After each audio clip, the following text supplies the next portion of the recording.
नमस्कार, मी प्रतीक्षा. DNA मराठीमध्ये आपलं स्वागत. डॉक्टर होण्याचे स्वप्न पाहणाऱ्या अहिल्यानगर जिल्ह्यातील अंकिता सांगळे या विद्यार्थिनीने नीट परीक्षेत अपेक्षित गुण न मिळाल्याच्या नैराश्यातून आत्महत्या केल्याची दुर्दैवी घटना घडली आहे. पेपर फुटीनंतर पुन्हा परीक्षा, त्यातून आलेला मानसिक ताण आणि अपेक्षेपेक्षा कमी गुण मिळाल्याने अंकिताने टोकाचे पाऊल उचलल्याचा आरोप तिच्या कुटुंबियांनी केला आहे. या घटनेनंतर शिक्षण व्यवस्थेवरही प्रश्नचिन्ह उपस्थित होत आहे. वैद्यकीय शिक्षण घेऊन डॉक्टर होण्याचं स्वप्न उराशी बाळगलेल्या अंकिता सांगळे हिने नीट परीक्षेत अपेक्षित यश न मिळाल्याने नैराश्यातून आत्महत्या केली. कुटुंबियांच्या म्हणण्यानुसार पेपर फुटीमुळे पुन्हा परीक्षा द्यावी लागली. त्यातून निर्माण झालेला मानसिक ताण आणि नंतर मिळालेले कमी गुण यामुळे अंकिता खचली होती. अखेर हा ताण सहन न झाल्यानं तिने टोकाचं पाऊल उचललं. या घटनेमुळे सांगळे कुटुंबावर दुःखाचा डोंगर कोसळला असून परिसरात हळहळ व्यक्त केली जात आहे. 2026ला 3 मेला पेपर दिलता. त्याच्यातले मार्क म्हणजे त्याच्या समाधानासारखं होते, पण तो रिनीट झाल्यामुळे ते परत परीक्षा म्हणजे अभ्यास करायला चालू केलं. 21 जूनला पेपर झाला. त्याच्यात पण तिला मार्क त्याच्या म्हणजे जरा थोडस म्हणजे अपेक्षा जरा होत्या, पण मार्क कमी होते जरा. पण तिने कटाप त्याचं काय हे म्हणजे मार्क चेक केला, 166 मार्क येत होते तिला. आणि जी कटाप रँक जी असती ती 2025ला 113चीच होती. ते आता 26ला डायरेक्ट 177 वर नेली. त्याच्यामुळे तिचं फारच एकदम हे झालं. म्हणजे आमचं असं मत होतं की बा आपला कशाला नंबर लागू द्या, BHMS ला लागू द्या, BMS ला कशाला लागू द्या, आपण घेऊ. पण ते कटापच असा मिळाला की तो 177 वर नेला, मग इलाजच नाही. फार एकदम आज बरंच आली एकदम. मी पंढरपूरला होतो, पंढरपूरला गेलो. आषाढी एकादशी होती त्या दिवशी, मग मी पंढरपूरला गेलो. आणि मला मग माझ्या मिसेसच्या फोनवरून आमचे शेजारी आहे, त्यांनी फोनवर बोलले असं असं झालं. मग मी लगेच निघालो तिकडे. कीर्तनामध्ये होतो, आमच्या गावाची दिंडी होती, आमच्या गावाची बाग होता त्या होती तिथं. त्यांनी पाहिलं, मला फोन आला, पण त्यांना ते उभा असल्यामुळे त्यांना काहीच म्हणजे मला विचारताच नाही आलं.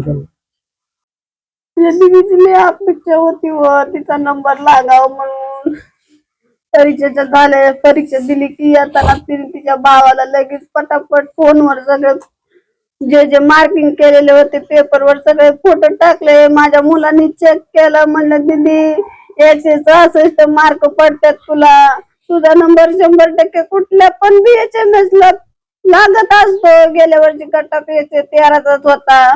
आम्हाला वाटलं लय 150 पर्यंत कटअप जाईन, पण या वर्षी लय कटअप वर गेला. ती लय वायबल झाली हो, लय वायबल झाली.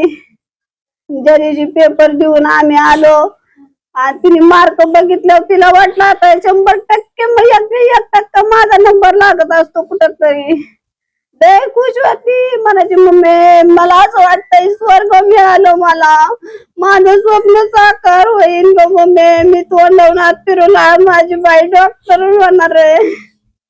आणि ज्या दिवशी तिचा रिझल्ट आला तिने बघितलं कटअपचं मार्क 177 पूर्ण आता झाली. लय रडली, हात पाय आपटून घेतलं. मम्मी असं कसं झालं, मी कम नशिबी आहे ग. म्हणलं नको तसं बोलू बाळा, या वर्षी नाही झालं आपण पुढच्या वर्षी करू ग.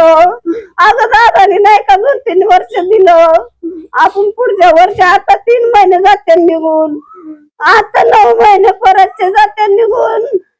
अभ्यास केला तर याच्यापेक्षा डबल तुला मार्क पडते आणि तू नको का टेन्शन घेऊ. पण तिने नाही हो आमचं ऐकलं. म्हणलं CETला पण तुला 82% आहे, आपण बी फार्मसीला घेऊ तुझं ऍडमिशन. नाही म्हणायचे मला डॉक्टरच व्हायचं, तुम्ही विषय कट करून टाका, माझ्या पुढे विषय घेऊ नका. मम्मी तुला नाही का ग, तुला वाटत नाही का ग तुझी मुलगी बाळ डॉक्टर व्हावा? अगं व्हावं वाटतंय, पण तुझं सरी पण नाही ग, असं जीवाचं काय त्याचं पाणी पाणी होतंय ग. तिने नाही ऐकलं आमचं. धर्मेंद्र प्रधानचा राजीनामा झाला. मी पळत पळत येऊन तिला दाखवलं, म्हणलं दीदी राजीनामा झालाय, अगं तुझा रिझल्ट परत बदल, कटअप कमी येईल. रिझल्ट बदलन म्हणली खरंच का ग मम्मी? म्हणलं होईन अगं तसं, फक्त मी तिच्यापाशी थांबायचं. तर माझ्या पोराची परीक्षा होती, म्हणलं त्याचा पेपर चालू आहे, पेपरहून आलाय बघावा त्याला पेपर कसा गेलाय, सोपा गेलाय का अवघड गेलाय. मी माझ्या मुलाला फोन केला, म्हणलं बाळा तुझा पेपर कसा गेलाय. म्हणलं मम्मी माझा पेपर खूप चांगला गेलाय, टेन्शन घेऊ नको. मी मुलासंग बोलत असताना तिने चान्स घेतला आणि तिने असं करून घेतलं. आणि सकाळपासून तिच्या मागावरच होते. प्रतिनिधी मुंतजीर शेख, DNA मराठी, अहिल्यानगर.